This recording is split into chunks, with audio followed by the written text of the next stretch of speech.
lieu prédéterminé. Voilà, ils n'ont pas le choix. Pour moi, c'est pareil avec ça. Pour moi, ça devrait être pareil pour les médecins d'État. On les place dans des endroits où il y a besoin des médecins et voilà, c'est terminé. Voilà, et on place différents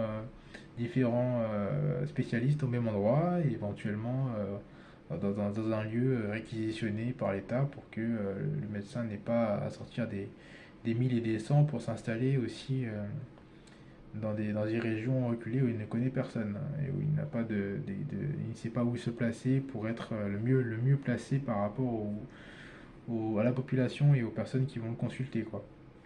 Donc voilà, parce que finalement, si on regarde, si on agit comme ça, eh bien les médecins seront placés au meilleur endroit possible, et donc du coup, ben, il y aura plus de personnes qui les consulteront et ils seront plus efficaces. Voilà, c'est aussi quelque chose qui est important, l'efficacité. Et voilà, donc, du coup, voilà, ça c'est pour les médecins. Ensuite, pour le reste, des choses qui me sont venues. Pour pour moi, les trois choses qui sont les plus importantes dans un pays et qui sont gérées par l'État, entre guillemets, c'est... alors, je vais pas parler du logement, ni du... même si ça compte, mais c'est encore, ça va plus loin, j'en parlerai après. Pour moi, la deuxième chose la plus importante, c'est l'éducation. Parce que finalement, aujourd'hui, il y a un grand problème d'éducation. Il y a de plus en plus de harcèlement, de plus en plus de suicides, de plus en plus de violence dans les écoles. Et les gens ils subissent. Voilà. Les gens envoient leurs enfants là-bas et les enfants subissent. Alors l'école, c'est une mini-société, ce qui veut dire que quand vous laissez vos jeunes avoir tous la tenue qu'ils veulent, eh bien certains vont se démarquer parce qu'ils auront des vêtements plus chers. D'autres vont se démarquer parce que ils auront le dernier téléphone. Voilà, vous voyez un peu ce que je veux dire. Pour moi, déjà de ce point de vue-là, juste en termes de ce que les jeunes ont et doivent avoir en public, enfin voilà, enfin d'une manière générale, en dehors de l'éducation, enfin des cours, etc. Une des choses qui devrait être faite, c'est que les jeunes, eh bien, ils aient tous accès à différentes gammes de téléphones, mais de façon restreinte. Qu'est-ce que je veux dire par là? C'est-à-dire qu'en gros, il n'y aura pas 10 000 téléphones pour tout, voilà, pour que un se fasse harceler parce qu'il a par exemple un Oppo, alors que tout le monde veut ou essaie de s'acheter un iPhone 15, 16, etc. Qu'il n'y en aura pas un qui se fasse harceler parce qu'il a un Huawei, qu'il n'a pas Google Play, etc. Et donc du coup les autres ils considèrent que c'est un téléphone pourri, alors que finalement bon Huawei c'est quand même une bonne marque. Après bon je parle en tant que connaisseur connaisseur amateur quand même, hein, enfin petit amateur de technologie en général. Et voilà, tout ça pour dire que le harcèlement va augmenter parce que les jeunes sont de plus en plus individualistes. Et comme je l'ai dit au début, les réseaux sociaux font que les gens veulent les mêmes choses pour une grande partie d'entre eux. Et eh bien, quand on veut tous la même chose, ceux qui n'ont pas pareil et qui n'ont pas enfin, qui n'ont juste pas les moyens de rentrer dans le jeu, en fait, qui n'ont pas les moyens de rentrer dans la course, dans la danse, peu importe comment on appelle ça, eh bien, ils sont rejetés. Ils sont rejetés, méprisés, moqués. Et ça arrivera de plus en plus parce que les jeunes seront de plus en plus vénales. Voilà. Et ils sont déjà omnubilés par eux-mêmes, par leur apparence. Et du coup, c'est la raison pour laquelle je pense qu'il faut limiter les technologies qu'on donne aux jeunes, en tout cas jusqu'à un certain âge, et qu'on limite aussi voilà, leur façon de s'habiller. Parce que par exemple, bon, j'ai vu qu'il y avait eu pour les uniformes scolaires des propositions pour les hauts. Enfin, en gros, les jeunes portaient des hauts uniformes 2 jours par semaine, il me semble, dans les tests qui ont été faits. Bien évidemment, des jeunes se plaignent, mais ils se plaignent parce qu'ils ne peuvent plus se démarquer. Et c'est bien ce qu'il faut en fait. C'est-à-dire que si les jeunes peuvent se démarquer, il y aura du harcèlement. C'est aussi simple que ça. Mais si vous voulez qu'il n'y ait pas de harcèlement, en fait, tout simplement, si vous voulez plus d'uniformité et plus de simplicité, hein, il faut ça. Parce que finalement, ces jeunes-là, les jeunes qui se plaignent, les jeunes qui se plaignent, déjà, en général, ils se plaignent parce qu'ils sont du genre à se plaindre de ce qu'on leur propose. C'est-à-dire en tant que jeunes, ils vont remettre en question la plupart des choses qu'on va leur proposer en termes de gouvernement, enfin, de société, etc. La plupart des règles qu'on va leur imposer, ce sont en général les jeunes rebelles. C'est-à-dire qu'aujourd'hui, on considère que, enfin, en fait, les réseaux sociaux font que d'une manière générale, les jeunes pensent que leur avis compte plus finalement que la plupart des choses en fait. Ils veulent, ils pensent, ils veulent bien évidemment ce qui leur satisfera le plus, enfin, ce qui leur plaît le plus, ce qui est le plus avantageux pour eux. Et effectivement, se démarquer, ça permet de créer enfin, une échelle sociale et de stigmatiser certaines personnes. Parce que bien évidemment, il y a des personnes annulées dans une société, il y a des personnes qui sont stigmatisées. Alors attention, moi je ne dis pas de créer un uniforme complet, comme au Japon par exemple, ou en Chine par exemple. Voilà, je ne dis pas un uniforme complet. Pour une raison simple, c'est-à-dire que si par exemple, enfin, les pantalons en général, enfin, ils seront peut-être une manière de se démarquer, c'est vrai. Les, les chaussures aussi. Mais c'est pas la première chose qu'on regarde chez les gens. Voilà. Quand vous alignez des gens, ce que vous allez regarder, c'est leur haut en général, hein. À part si vous êtes vraiment dans le détail que voilà, vous regardez, mais en général, quand on parle à quelqu'un, on regarde pas, enfin, on voit pas autre chose initialement que son, on va dire son torse, quoi. Donc pour moi, l'idée des t-shirts, c'est bien. Alors après, bon, peut-être que certains diront qu'il faut faire un uniforme complet. C'est vrai que dans un certain sens, ce serait bien. Mais comme je l'ai dit, il faut quand même offrir une certaine gamme. C'est-à-dire que soit vous mettez au moins deux propositions pardon, de vêtements, c'est-à-dire d'uniformes, deux propositions d'uniformes, des uniformes possibles, avec par exemple des petites non, enfin non. Non, juste deux uniformes. Voilà, deux uniformes. Chacun choisit l'un des deux. Voilà, et il fait avec. Et bon, voilà, comme ça, là, il y a quand même un peu de choix. C'est-à-dire qu'il faut avoir un peu de choix, mais il faut pas non plus trop en avoir. C'est le truc. C'est qu'il faut que, et aussi que les choix soient au même prix. Donc voilà, après ça, c'est à voir. Mais en tout cas, il faut laisser un peu de choix dans le sens où faut laisser du design un peu différent. Enfin, faut mettre des designs différents parce que c'est vrai qu'avoir une société uniforme, sachant que les jeunes sont déjà dans un système où ils sont individualistes, ils veulent la même chose que les autres, mais ils veulent penser par... Enfin, oui, c'est ça en fait. Ils veulent penser par eux-mêmes, mais ils veulent la même chose que les autres, vous voyez. Donc un uniforme, ça peut être bien, mais il faut qu'il y ât quand même un choix. C'est-à-dire que... Et aussi que ce soit un uniforme différent selon les années, par exemple. C'est-à-dire, enfin, ou par âge. Par âge ou par. Enfin, par âge, ça pourrait être un problème pour les redoublants, donc non. Mais je dirais oui, par année. Enfin, actuellement, en fait, dans le système actuel, un système par âge est effectivement un problème. Mais justement, j'en viens dans le cas où on appliquerait un système auquel j'ai pensé, ce serait un système, par exemple, enfin, un système où, du coup, il y aurait. Bon, je vais essayer de faire d'une traite parce que j'arrête pas de. En fait, je parle, je réfléchis, je parle, je réfléchis. Je vais essayer de le faire d'une traite. Euh, mhm. On va voir comment on pourrait dire ça. Alors voilà, du coup, au départ, il y aurait à partir de 9 ans à peu près. Enfin, au départ, au tout départ, les élèves pourraient rentrer à l'école à partir de 3 ans. Voilà. J'ai estimé que c'était un bon âge après avoir étudié vraiment le développement du cerveau des enfants, etc. Les premières classes, ce serait de 3 à 9 ans, voire de 3 à 10 ans. Voilà.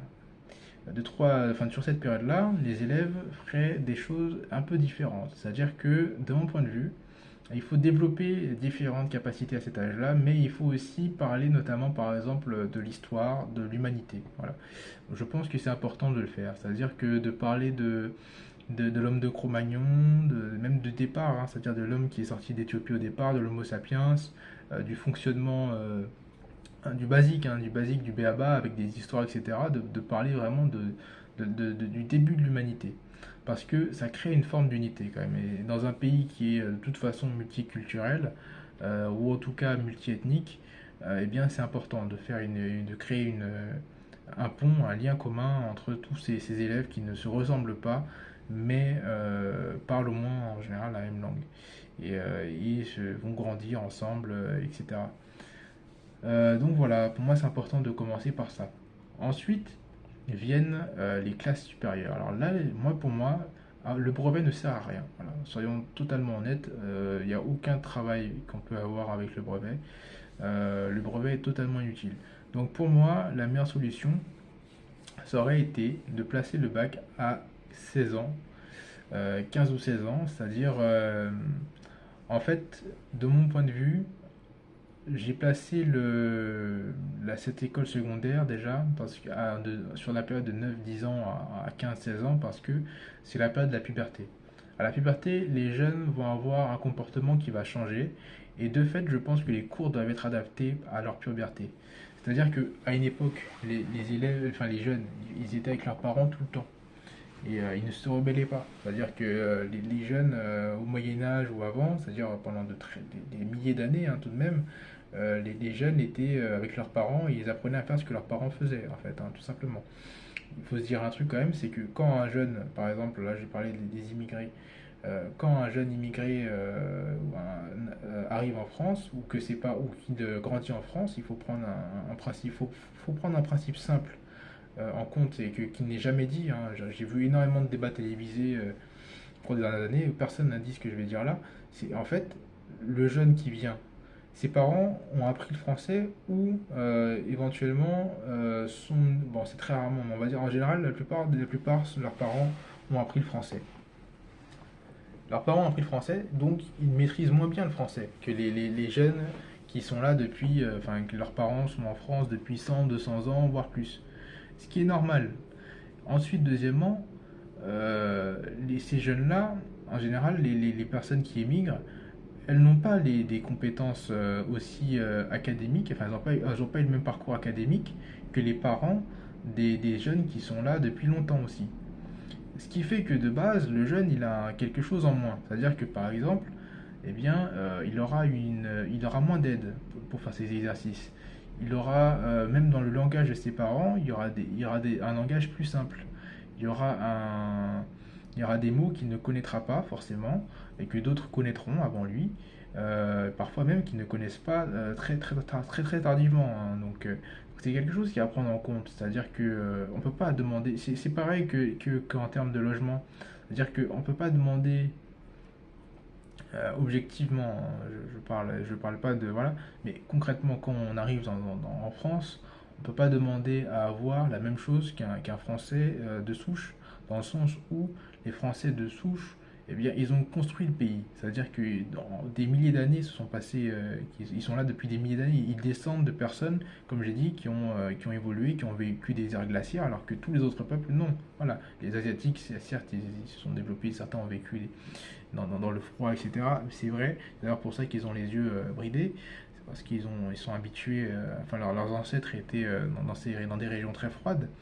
Mais ce que j'entends par là, c'est qu'il n'y a pas d'égalité de base, c'est-à-dire que les enfants n'ont pas les mêmes, ayant des parents qui n'ont pas les mêmes compétences, le même parcours académique, les enfants d'immigrés sont forcément moins bons à l'école en fait, donc déjà de base. Ensuite, deuxièmement, il y a cet élément qui est, comme je l'ai dit dans le début de la vidéo, qu'en fait, les Occidentaux se sont développés parce qu'ils ont vécu des conditions dures et que du coup, par leur gène, ils ont plus de personnes intelligentes que les autres groupes ethniques et les autres races. Ce qui fait que, forcément, l'école est adaptée aux Occidentaux. Voilà. Et forcément, quand il y a eu, enfin beaucoup en parlent, je ne sais pas si vous êtes déjà au courant, mais enfin, normalement beaucoup en parlent, c'est que le système scolaire baisse. Le système scolaire baisse, il y a moins d'attentes, on attend moins des jeunes aujourd'hui, mais c'est parce que eh bien, le système était adapté initialement à des élèves qui avaient des parents qui avaient un parcours académique complet, ou presque complet en général. Enfin voilà, ça compte énormément. C'est-à-dire qu'on ne peut pas attendre d'un enfant qui a des parents qui n'ont pas été à la fac la même chose que d'un enfant qui a des parents qui ont été à la fac. C'est très simple. Et c'est évident en fait. C'est une évidence, mais personne ne le dit et tout le monde semble le faire comme si on ne sait pas d'où vient le problème. Mais voilà, il y a toutes ces raisons-là, ce qui fait qu'en fait les Occidentaux ont en général plus de compétences et de facultés cognitives que les autres peuples qui viennent en Occident. Et de fait, c'est pour cette raison que moi j'ai créé un système qui est un système Comme j'avais, en fait, j'ai pas donné de nom, mais un système de niveaux. C'est-à-dire que, eh bien, il y aurait, on va dire, 6 niveaux. Le sixième niveau, c'est juste avant le bac. C'est-à-dire qu'en gros, chaque niveau correspond au niveau de l'élève. Ce qui veut dire qu'en gros, un élève qui aurait, par exemple, alors on va pas parler des classes actuelles, hein, on va le transposer. Si par exemple un élève qui a 11 ans, eh bien, il peut avoir un niveau sixième, par exemple, je sais pas, en français, alors qu'il a un niveau troisième en maths, vous voyez. Il peut avoir un niveau seconde en sciences et vie de la Terre, un niveau, euh, un niveau première en physique-chimie, et au final, eh bien, voilà, vous voyez, ce qui veut dire que il peut aller beaucoup plus vite dans certaines matières. Enfin, ça s'adapte en fait à chaque élève, parce que du coup, un élève qui est très fort dans une matière, eh bien, il va valider très rapidement les matières qu'il valide, enfin les matières qu'il maîtrise, et ensuite, eh bien, il aura plus de temps et même on peut lui donner plus de cours sur les matières pour qu'il se concentre sur les matières qu'il ne maîtrisait pas en fait, qu'il maîtrisait moins bien. Et ça fait que du coup, ben, on pourrait proposer le bac sur 3 ans par exemple, de 15 à 10, de 15 à 18 ans, ou de 16 à 18 ans. Voilà, c'est quelque chose qui est possible et qui serait adapté à chaque élève. Ça ferait que chaque élève, eh bien, par exemple, enfin, il aurait plus de temps pour valider ces matières pour rattraper le niveau. Et au final, tout le monde finalement bah, serait diplômé avec le même niveau, même si ça prend un temps différent. Et c'est normal. C'est normal parce que on peut pas demander à être plus que ce qu'on est, entre guillemets. C'est-à-dire, on peut pas demander, plutôt que de baisser le niveau, mieux vaut que tout le monde ait le même niveau à la fin, vous voyez. Moi c'est comme ça que je vois les choses. C'est-à-dire que, bien évidemment, aussi, pour pas qu'il y ait un trop grand écart, les élèves qui ont terminé leur cursus avant, eh bien, ils pourraient faire des choses, mais différentes. C'est-à-dire que, quand je dis différentes, c'est-à-dire que plutôt que d'aller de les orienter directement, de leur permettre d'aller dans une licence, par exemple, ils seraient obligés de passer par des sortes de phases de BTS ou de nouveaux diplômes équivalents, enfin, mélangeant BTS, diplôme, bac pro, vous voyez, des métiers, enfin, de façon à ce qu'ils apprennent un métier quelconque, hein, on va voir 2 métiers, et qu'ensuite ils puissent s'orienter, faire des études différentes et plus larges, qui traitent non pas cette fois de compétences techniques, mais qui par exemple s'orienteraient plus sur la pensée, par exemple des études de philosophie, des études de lettres, des études dans différents domaines. On pourrait aussi leur permettre d'aller en classe réparatoire durant cette période, ou éventuellement de commencer à se préparer à être ingénieur, etc. Mais le mieux, c'est d'avoir différentes qualifications, de nouvelles qualifications, qui pourraient être données aux élèves qui, du coup, finiront leur cursus plus vite, et bah, qui leur permettront d'avoir un avantage dans les années qui suivent, quoi. Par exemple, pour pas qu'ils ne soient pas non plus bloqués, mais au moins comme ça, on pourrait faire, par exemple, des comment dire, bien, par exemple, on pourrait diminuer le nombre d'années pour devenir ingénieur pour les élèves qui ont fini plus tôt. C'est-à-dire que par exemple, on compte une année en moins parce qu'ils ont appris, ils ont validé certaines compétences par leur qualification précédente. Leur qualification, finalement, eux, ils obtiennent par exemple une qualification on va dire, pré-ingénieur à 18 ans, tandis que les autres, les moins bons à l'école, auront leur bac à 18 ans. Et ensuite, ils auront plus, enfin ceux qui sont pré-ingénieurs, ils auront à faire quelques années d'études et ils seront finalement ingénieurs, voilà, avec un peu moins de temps et d'investissement. Enfin, bon, l'investissement, certes, il doit y avoir de l'investissement, mais en tout cas, ils seront pas trop loin des autres, mais ils seront quand même bien évidemment devant par rapport à leurs compétences, ce qui est normal. C'est-à-dire que dans une société, on ne peut pas demander finalement à ce que tout le monde soit parfaitement égal, parce qu'on est tous différents, on est différents physiquement, on est différents mentalement, et pour moi il y a 3 choses immuables qui définissent qui on est. À la naissance, c'est la génétique, c'est-à-dire la taille qu'on va faire au maximum. Pour moi, si on fait certains sports, on va grandir, on va atteindre peut-être plus que ce qu'on ferait si on ne faisait pas de sport en fait. Il y a aussi différentes choses, la couleur de peau, les traits du visage, le type de cheveux, de poils, la couleur des yeux, tout ça c'est des choses qui sont prédéfinies, qu'on ne peut pas changer. Bien évidemment, si on les change physiquement, elles ne sont pas changées intérieurement, ce qui fait qu'on transmettra les mêmes choses à nos enfants. D'abord, il y a ça, c'est-à-dire, c'est la première des choses immuables, c'est la génétique. La deuxième chose immuable, c'est les chromosomes, c'est-à-dire que soit on est XX, soit on est XY. C'est inchangeable, même si on fait des injections, qu'on fait des opérations, finalement, les chromosomes ne changent pas. Et ensuite, eh bien, il y a la troisième chose qui est inchangeable, c'est le quotient intellectuel, c'est-à-dire que même si effectivement des drames des drames ou des maladies peuvent augmenter ou diminuer les capacités cognitives, eh bien, elle ne change pas sinon dans une vie. Elle ne change de, elle change de quelques points, vous voyez. En test, si on fait un test de QI de manière sur 10 ans, à 10 ans d'écart, il peut y avoir quelques écarts de points, mais ce ne sera pas énorme. C'est-à-dire que le quotient intellectuel est défini, il ne peut pas vraiment être changé. Voilà. En tout cas, pas par sa propre volonté, par sa propre force. Pour moi, l'intelligence est différente des capacités intellectuelles. Et d'ailleurs, il y avait ça je le mettrai en lien éventuellement, il y avait alors je pense, un professeur d'université aux États-Unis qui dit que l'armée américaine a fait des tests pendant des dizaines d'années, des études sur l'intelligence, et qu'ils ont déterminé que les personnes avec un QI inférieur à 83 ne pouvaient pas servir dans l'armée américaine dans un quelconque domaine.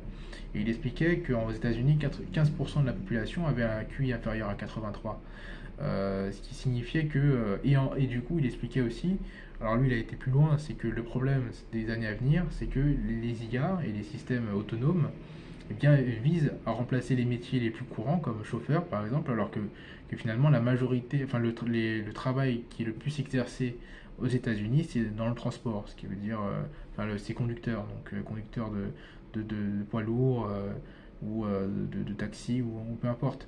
Mais finalement, ce métier-là vise à être remplacé par les pseudo-génies qui du coup vont mettre plein de personnes au chômage, plein de personnes qui n'ont pas des quotients intellectuels élevés et qui n'auront pas de moyens de faire autre chose en fait. Parce que finalement, s'il faut un QI inférieur, il faut un QI supérieur à 83 pour servir dans l'armée américaine, c'est-à-dire que les tâches sont limitées. C'est-à-dire que, et de ce point de vue-là, c'est quelque chose qui est immuable.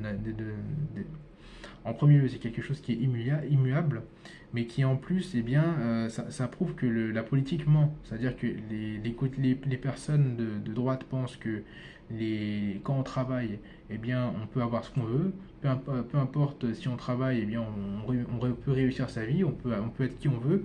Et les gauchistes pensent que, les gens de gauche pensent que si elles sont, que tout le monde est égal, tout le monde est en tant qu'humain, on est tous égaux et que voilà. Alors les deux sont du coup dans une idéologie complètement fausse. Parce que c'est une idéologie, c'est même pas une science. D'ailleurs, c'est ça, ça sort de la science en fait. Quand on se base sur la science, on a ce résultat que tout le monde est différent et qu'on a tous une part d'immuable et aussi de choses qui changent et qu'on peut induire, provoquer, etc.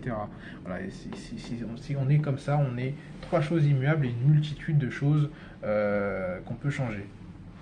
Donc voilà. Donc voilà, en tout cas, le mal du monde, je pense que j'ai assez bien parlé de ça. Je pense que vous avez compris où je voulais en venir finalement.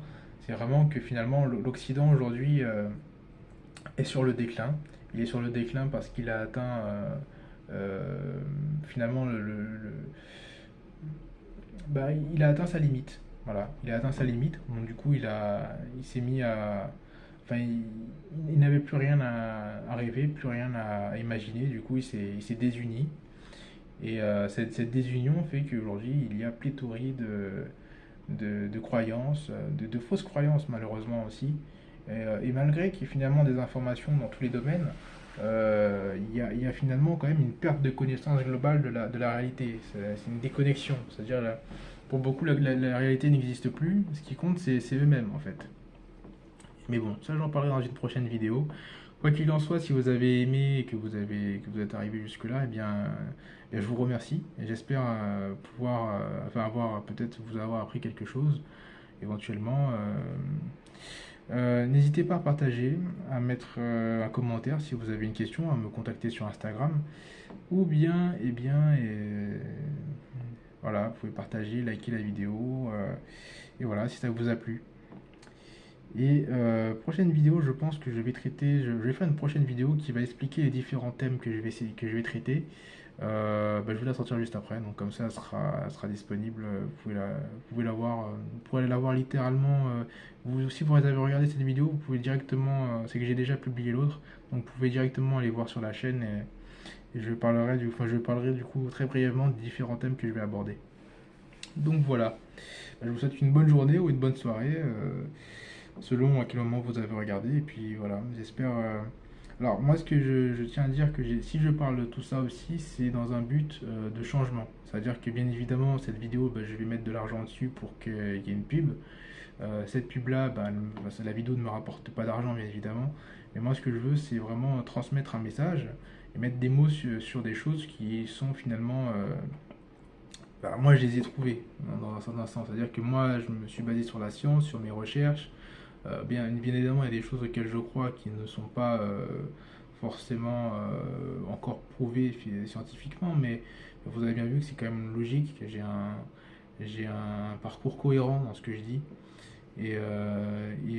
Voilà, j'essaie d'être objectif aussi, et de ne pas prendre parti inutilement. Enfin voilà, je souhaite à l'avenir faire pas mal de choses et faire bouger les choses.